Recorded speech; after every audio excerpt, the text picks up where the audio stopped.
اعوذ باللہ من الشیطان الرجیم بسم اللہ الرحمن الرحیم الحمدللہ والصلاة والسلام علی رسول اللہ وعلی آلہ وصحبہ اجمعین اما بعد رب اشرح لی صدری ویسر لی امری واحلل عقدۃ من لسانی یفقہوا قولی السلام علیکم ورحمۃ اللہ وبرکاتہ۔ جزاکم اللہ خیر۔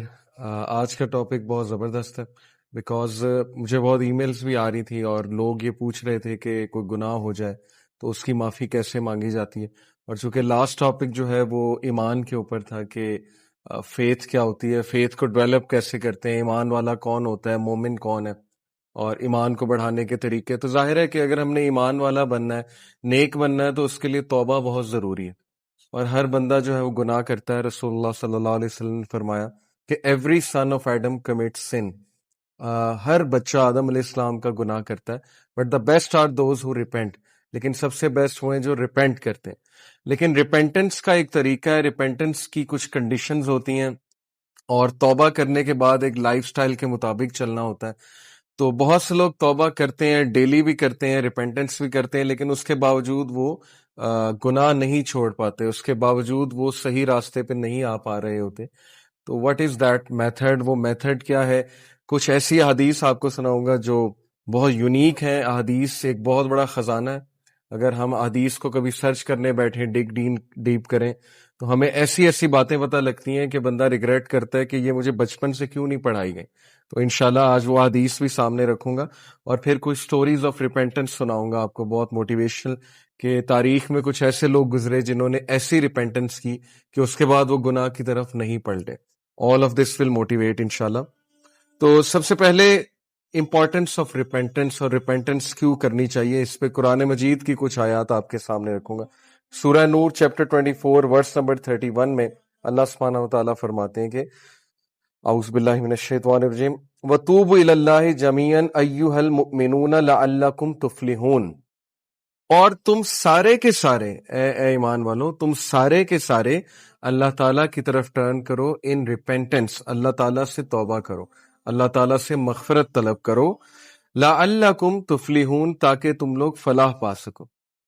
ثابت یہ ہوا کہ توبہ جب انسان کرتا ہے تو فلاح کی طرف آتا ہے، سکسیس کی طرف آتا ہے، اور فلاح پا لیتا ہے۔ اسی طرح سورہ حجرات چیپٹر 49 ورس نمبر 11 میں اللہ تعالیٰ نے کہا، کافی لمبی آیا ہے لیکن میں وہ کوٹ کر رہا ہوں، وَمَن لَمْ يَتُبْ فَأُولَٰئِكَ هُمُ الظَّالِمُونَ، کہ بے شک جو بھی توبہ نہیں کرتا، and whoever does not repent then it is they who are the wrongdoers، یہی لوگ پھر ظالم ہیں۔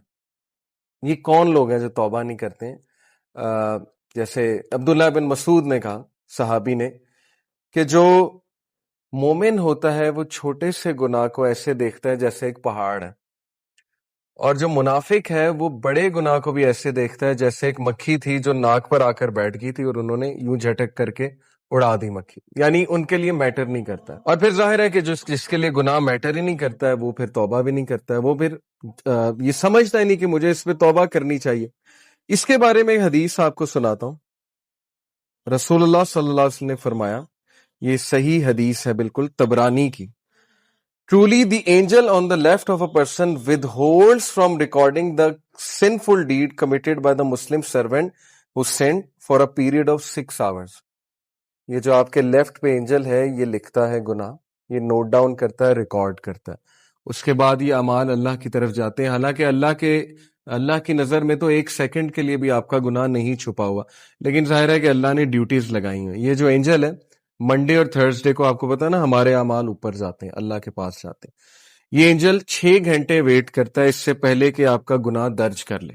حدیث سنا رہا ہوں، if the servant regrets committing the sin and asks Allah for forgiveness, the angel does not write down his sin۔ اگر وہ بندہ گناہ کی توبہ کر لیتا ہے، ندامت شو کرتا ہے، تو اینجل اس گناہ کو نہیں لکھتا، otherwise the angel records it as one bad deed، otherwise وہ ایک گناہ لکھ لیا جاتا ہے۔ اور اللہ کی آپ مغفرت دیکھیں، اللہ تعالیٰ کی آپ جو ہے وہ ہمارے ساتھ مرسی دیکھیں کہ ایک جب ہم اچھا کام کرنے کا ارادہ رکھتے ہیں تو یہ اینجل لکھ لیتا ہے، یہ ویٹ نہیں کرتا ہے 6 آورز، یہ اسی وقت لکھ لیتا ہے ایز ون گڈ ڈیڈ، اور جب ہم کرتے ہیں تو وہ 10 سے ملٹیپلائی کرتا ہے۔ ٹھیک ہے، ہم کہتے ہیں کہ اللہ تعالیٰ کہاں ہماری مدد کر رہا ہے، اللہ ہم سے پیار نہیں کرتا ہے۔ اگر یہ آپ کو پیار نظر نہیں آ رہا تو آئی ڈونٹ نو کہ پھر پیار کیا ہے اللہ کا۔ اور گناہ کے معاملے میں یہ ہے کہ 6 گھنٹے ویٹ کرتا ہے۔ جب انسان جو ہے گناہ کرتا ہے. ہیونگ سیڈ اٹ, کچھ کبیرہ گناہ ہوتے ہیں, ظاہر ہے مرڈر کر دیا کسی نے کسی کو, یہ وہاں نہیں 6 گھنٹے ویٹ ہو رہا. ظاہر ہے کہ مرڈر کی پھر ایک وہ سزا بھی ہے. کچھ گناہ ایسے ہوتے ہیں کہ ان کی سزا ہے اور شریعہ میں ان کی سزا ہوتی, جیسے زنا ہے, زنا کی سزا دی رسول اللہ صلی اللہ علیہ وسلم نے. اور ظاہر ہے کہ جیسے میرڈ کپل کی زنا, تو وہ اس پہ ہم انشاءاللہ آئیں گے, اس پر ہم جو ہے وہ ابھی بات کریں گے.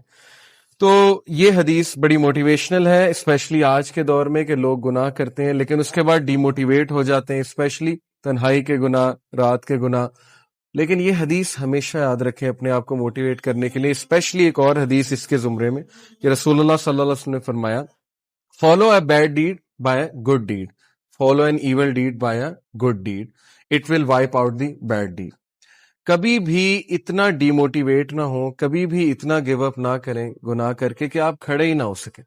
ٹھیک ہے, فوراً سے توبہ کریں, فوراً سے واپس آ جائیں, فوراً سے جو ہے وہ اللہ سے بات کریں, فوراً سے کوئی اچھا عمل کرنے کی کوشش کریں, کہ وضو کریں, 2 نفل پڑھ لیں, بیکاز ظاہر ہے کہ نماز بھی جو ہے وہ برے اعمال کو جو ہے وہ مٹا دیتی. یہ بھی ایک حدیث سے ثابت ہے. ایک صحابی رسول اللہ صلی اللہ علیہ وسلم کے پاس آئے اور ہی سیڈ کہ آئی کسڈ اے وومن, شہوت میں, یہ بہت بڑی بات ہے اس معاشرے میں, اسپیشلی اس معاشرے میں. تو رسول اللہ صلی اللہ علیہ وسلم نے خاموشی اختیار کی, اور رسول اللہ صلی اللہ علیہ وسلم نے سمپلی انہیں کہا کہ آپ ظہر کی نماز پڑھیں ہمارے ساتھ. اس کے بعد وہ آیت نازل ہوئی کہ ویریلی گڈ ڈیڈز ایکسپیل دا ایول ڈیڈز, قرآن کی آیت ہے. تو رسول اللہ صلی اللہ علیہ وسلم نے بلایا اسے کہ یہ آیت آپ کے اس ایکٹ پر نازل ہوئی ہے. تو وہ بہت خوش ہوا وہ شخص, یعنی کہ اس سے ثابت ہوا کہ نماز خصوصاً مردوں کے لیے جو باجماعت نماز ہے وہ ایول ڈیڈز کو مٹا دیتی ہے, ایکسپیل کر دیتی ہے, رائٹ.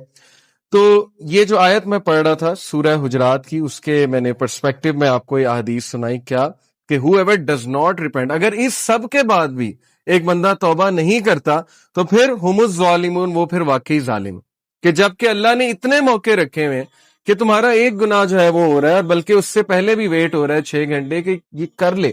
اسی لیے رات کو سونے سے پہلے توبہ کر کے سویا کریں. یہ کتنی ڈینجرس چیز ہے کہ آپ رات کو گناہ کر کے سو جائیں اور اس کے بعد آپ کی موت ہو جائے اور آپ کو جو ہے وہ جاگ ہی نہ آئے. یعنی ظاہر ہے 6-7 گھنٹے تو بندہ سوتا ہے, یعنی اس کی توبہ ہی نہیں ہوئی, جو گناہ وہ کر کے سویا پھر اسی میں انسان کی موت آ گئی. تو یہ بہت ڈینجرس بات ہے, اس لیے جب بھی گناہ ہوا تو اس کو فوراً سے معافی مانگے. پھر قرآن کی چیپٹر 66 سورہ تحریم, اس میں اللہ تعالیٰ اگین ایمان والوں سے مخاطب ہے ہم سے, یا ایھا الذین آمنوا توبوا الی اللہ توبۃ نصوحا, اے لوگوں جو ایمان لائے ہو, ریپینٹ ٹو اللہ وتھ سنسیئر ریپینٹنس, اے لوگوں جو ایمان لائے اللہ کی طرف رجوع کرو with sincere repentance. What is meant by sincere repentance, یہ اگلا ٹاپک ہے. اس پہ حضرت علی کا اور حضرت عمر کا, غالباً حضرت عمر کا میں آپ کو کال بھی سناؤں گا کہ سنسیئر ریپینٹنس سے کیا مراد ہے. اور اللہ تعالیٰ بار بار یہ ہماری توجہ اس طرف دلاتے ہیں کہ سنسیئر ریپینٹنس کرو اگر ریپینٹنس کرنی ہی ہے. پھر سورہ نوح میں بہت زبردست جو ہے وہ بات آئی ہے. سورہ نوح میں حضرت نوح علیہ السلام اپنی قوم کو کہہ رہے ہیں کہ تم اللہ کی طرف پلٹو اور اللہ تعالیٰ سے توبہ کرو, اور اس کے پھر حضرت نوح نے فائدے گناتے ہیں. یغفر لکم من ذنوبکم ویؤخرکم الی اجل مسمی ان اجل اللہ اذا جاء لا یؤخر لو کنتم تعلمون. Allah will forgive you of your sins and delay for you a specified term. Indeed, the time set by Allah, when it comes, it will not be delayed.